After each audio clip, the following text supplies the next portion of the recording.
I am happy that my CryptoQ media channel is back online. The SEC sued Ripple in December 2020, over 4 years ago, aiming their lawsuits at XRP holders all over the globe. The fact that XRP was the target of a frontal assault is now well known. As is widely known, that was an intentional part of the attack designed to destroy XRP. Despite public claims to the contrary, the SEC persists in engaging in behind-the-scenes actions that harm the XRP ecosystem, even after the cryptocurrency's legal status has been confirmed. Unlike Bitcoin, which they made public, the SEC advised them that XRP is essentially a security, which is the most obvious one. Even now, Bitcoin maintains that they were attempting to launch an XRP futures product.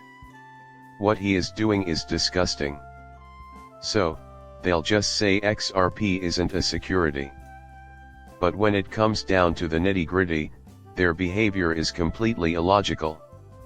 Whatever the case may be, they can't get over their loss and will do whatever it takes to ruin the XRP environment. Great news! A new administration will be taking office in January. The cryptocurrency market benefited from that, thankfully. Politics shouldn't matter to us as long as it has no bearing on the economy, Bitcoin, or money. Whatever your stance on politics may be. No, I don't. This is great news for the Bitcoin market as a whole, I think we can all agree. That shouldn't raise any eyebrows at all for anyone watching the video. Surely, we can all admit that with some degree of intellectual honesty, can't we? Not only that, though. They are also trying to devalue the entire asset class as a means of bringing down XRP. All US political parties appear to be working towards the same goal based on their voting records. It is a well-established fact that the Democrats have time and again rejected legislation that would have legitimized cryptocurrency.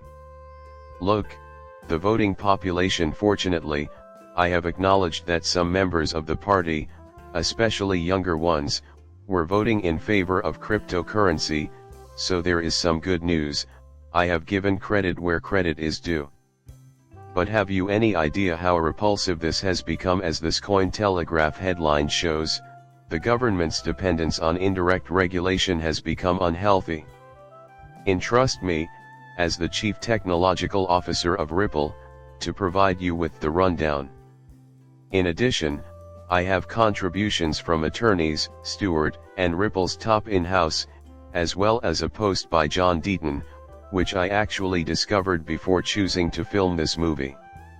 We can read it together since it is undoubtedly regarding this subject, even though I haven't read it yet. But now debanking is in the spotlight and it's a big deal. So, Operation Choke Point 2.0 isn't just one thing. The goal is to destroy the on and off ramps of Bitcoin exchanges, therefore a coordinated attack is being planned. Though it is not all. Getting after people is the name of the game, even if it means debanking them indirectly. This is how it has transpired. Actually, at the time it happened, I recounted the story to Brad Garlinghouse, CEO of Ripple. The news item in question was published on October 23, 2018. The debanking of Citibank was the cause of the ripple effect. This is something that crypto executive Brad Garlinghouse has said. I won't read it whole, but I will offer maybe a couple key points so that everyone is aware. Absolutely, wholeheartedly agree with you. Maybe I could be the one to start this. Maybe it would be a good spot to start. Continuing his discussion with CoinDesk, he revealed that he had banked with Citigroup Incorporated, a global powerhouse, for about 25 years. Not only that, but he went on to say that his engagement in cryptocurrency has caused him to lose relationships with other personal banks, including Garland House. And here is a quote for your review. They told me that 5 days was the cutoff for the money transfer. To be more precise, they were quite honest.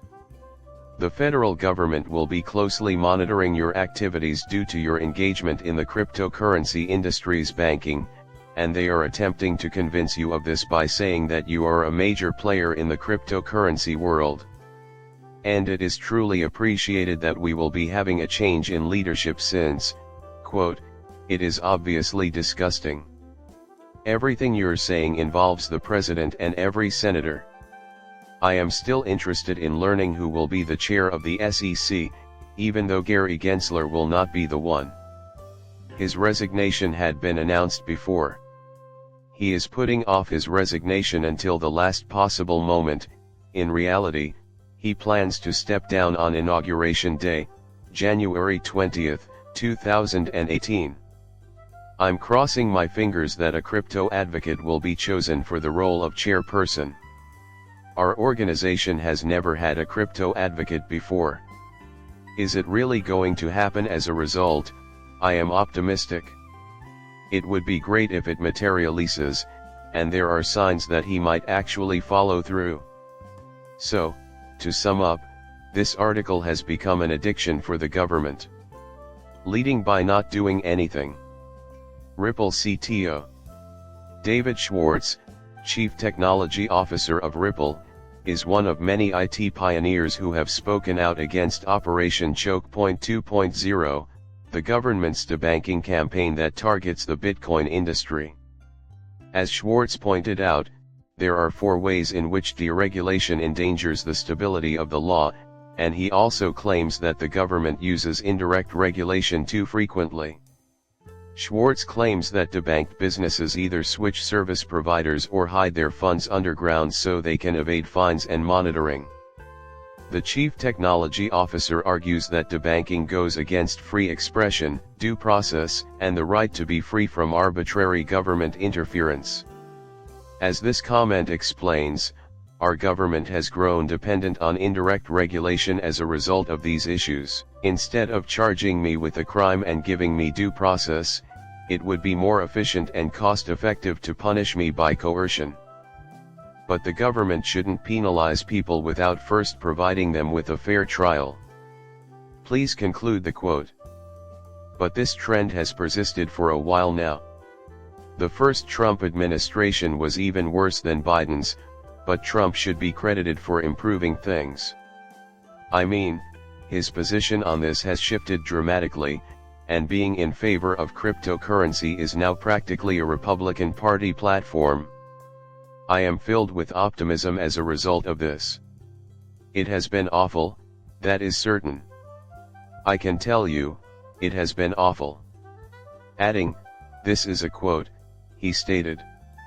It is easier to persuade banks to cut off unfavored firms than to make such business illegal. Below it, there is stillness.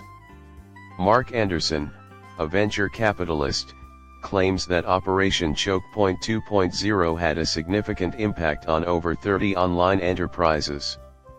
Many people who own websites have recently started debanking and sharing their experiences on social media. One of the notable figures who spoke out was Sam Cashman, founder of FRAX Finance.